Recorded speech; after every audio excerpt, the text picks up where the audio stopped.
with some hand warmers. Definitely check these out. In this video, I'm going to be unboxing it and showing you a closer look at them. Okay, so these hand warmers actually come in a few different colors. I did get the color black. And right when you open it, you get a instruction manual, you get the charging cord, and then you get the hand warmers. Let me open this up. So this is how the case looks. So it's actually a charging case as well. You just plug it up right here and charge the whole thing. And this is how the hand warmers look. You do get a pack of 2. So that is how the case looks. And then this is how the hand warmers look. And to turn it on, you just hold the power button on for a few seconds and it should turn up right away. And they are already getting warm. They heat up extremely quickly right when you turn them on. And there are 3 different temperature modes. You can adjust it to your liking. You just press this button.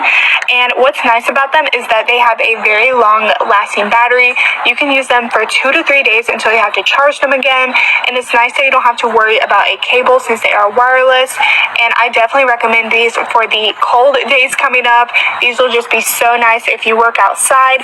So I definitely recommend these. Like, comment, share, and subscribe for more content.